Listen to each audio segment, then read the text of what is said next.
अहंकार एक ऐसा दोष है जो देवताओं को भी विनाश के मार्ग पर ले जा सकता है। एक बार स्वर्ग के राजा इंद्र को भी अपने अहंकार की भारी कीमत चुकानी पड़ी थी। एक छोटी सी गलती और पूरा स्वर्ग अपनी समृद्धि खो बैठा। ये घटना उस समय की है जब देवता और असुर मिलकर समुद्र मंथन कर रहे थे।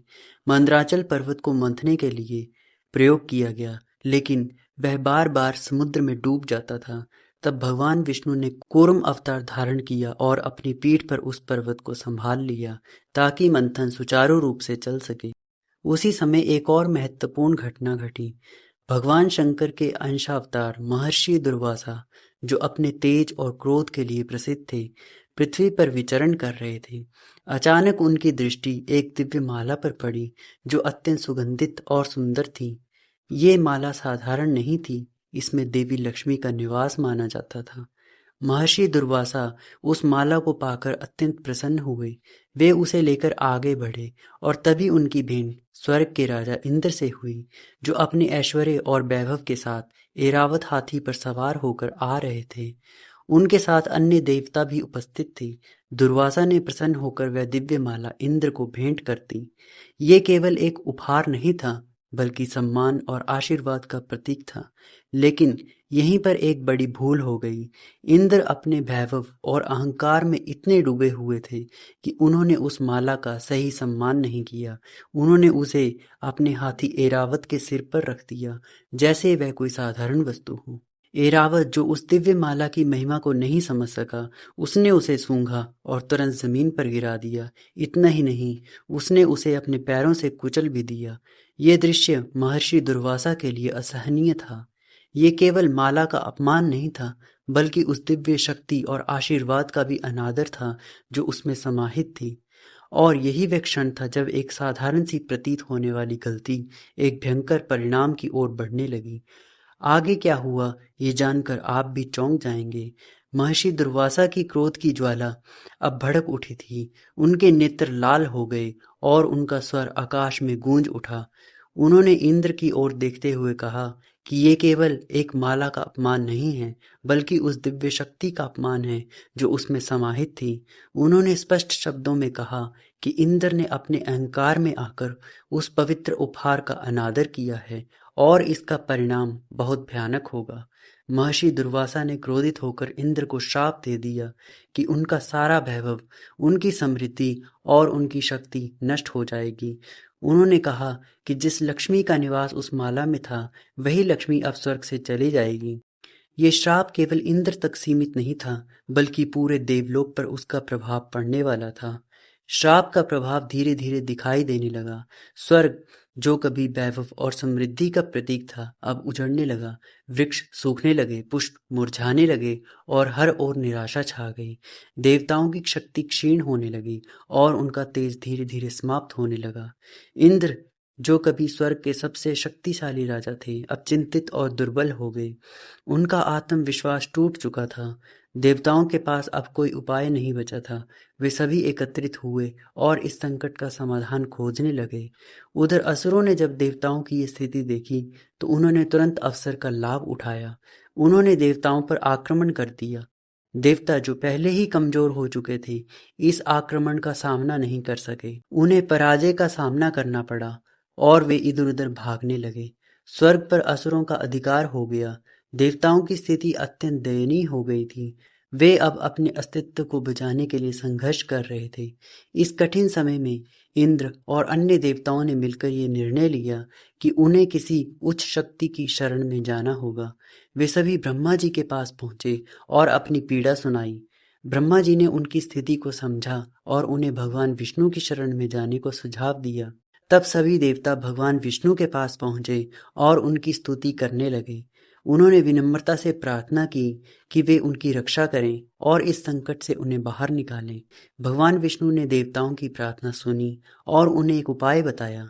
उन्होंने कहा कि अमृत प्राप्त करने के लिए उन्हें समुद्र का मंथन करना होगा, लेकिन ये कार्य अकेले देवताओं के लिए संभव नहीं था। इसके लिए उन्हें असुरों के साथ मिलकर काम करना होगा। ये सुनकर देवता कुछ क्षण के लिए चौंक गए, क्योंकि असुर उनके शत्रु थे, लेकिन उनके पास कोई और विकल्प नहीं था। उन्होंने भगवान विष्णु की आज्ञा को स्वीकार किया। भगवान विष्णु ने आगे बताया कि समुद्र मंथन के लिए मंदराचल पर्वत को मथानी के रूप में और वासुकी नाग को रस्सी के रूप में उपयोग करना होगा। उन्होंने ये भी कहा कि जिस मंथन से कई दिव्य रत्न निकलेंगे, जिनमें से सबसे महत्वपूर्ण अमृत होगा। देवताओं को ये निर्देश दिया गया कि वे असुरों के साथ चतुराई से व्यवहार करें और सही समय आने पर अमृत को प्राप्त करें। भगवान विष्णु के मार्गदर्शन से देवताओं को एक नई आशा मिली। उन्होंने अपने भय और निराशा को त्याग दिया और इस योजना को कार्यान्वित करने का निर्णय लिया। इसके बाद देवता असुरों के पास गए और उनसे समुद्र मंथन में सहयोग करने का प्रस्ताव रखा। उन्होंने असुरों को अमृत प्राप्ति का लालच दिया। असुर, जो पहले से ही शक्ति और अमरता की इच्छा रखते थे, वे इस प्रस्ताव को स्वीकार करने के लिए तैयार हो गए। इस प्रकार एक नई योजना के साथ देवता और असुर एक साथ आए। ये केवल एक प्रयास नहीं था, बल्कि ये उनके अस्तित्व की लड़ाई थी। अब सब कुछ तैयार था।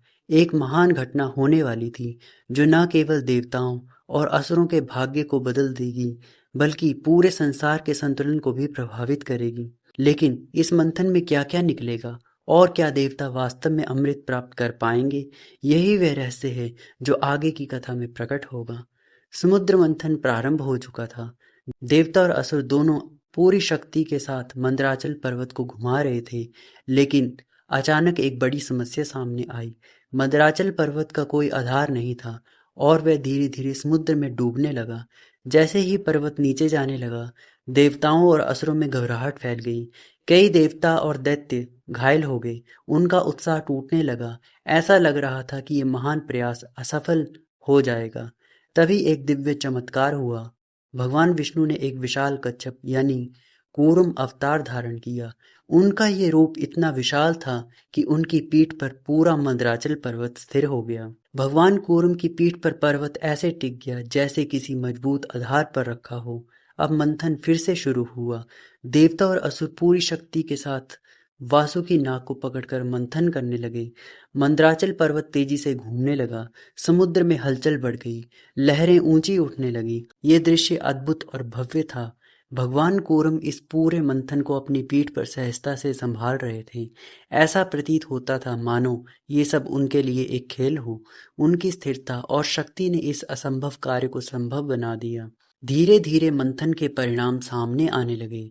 समुद्र से अनेक दिव्य वस्तुएं रत्न निकलने लगे। हर एक वस्तु अपने आप में अद्भुत थी और पूरे ब्रह्मांड के संतुलन को प्रभावित करने वाली थी। देवता और असुर दोनों ही उत्साहित थे, क्योंकि उन्हें पता था कि अंत में अमृत प्राप्त होगा, जो उन्हें अमरता प्रदान करेगा। लेकिन ये मंथन केवल अमृत पाने का प्रयास नहीं था, ये एक परीक्षा थी। धैर्य की परीक्षा, सहयोग की परीक्षा और सबसे महत्वपूर्ण अहंकार को त्यागने की परीक्षा। जिस अहंकार के कारण इंद्र को श्राप मिला था, उसी अहंकार को छोड़कर अब देवताओं को असुरों के साथ मिलकर काम करना पड़ रहा था। यही इस कथा का सबसे बड़ा संदेश है। भगवान कूर्म का यह अवतार हमें सिखाता है कि जब जीवन में कोई आधार नहीं मिलता, तब ईश्वर स्वयं आधार बनते हैं। जब सब कुछ डगमगाने लगता है, तब वही हमें संभालते हैं। समुद्र मंथन की ये कथा केवल एक पौराणिक घटना नहीं है, बल्कि हमारे जीवन का भी एक प्रतिबिंब है। हर संघर्ष, हर कठिनाई हमें कुछ न कुछ सिखाने के लिए आती है और अंत में वही जीतता है जो धैर्य रखता है, सहयोग करता है और अपने अहंकार को त्याग देता है। तो याद रखिए, जब भी जीवन में कठिनाइयां आए तो घबराएं नहीं, विश्वास रखें, क्योंकि कहीं ना कहीं भगवान कूर्म आपकी भी पीठ संभाले हुए हैं। धन्यवाद। जय श्री कृष्ण।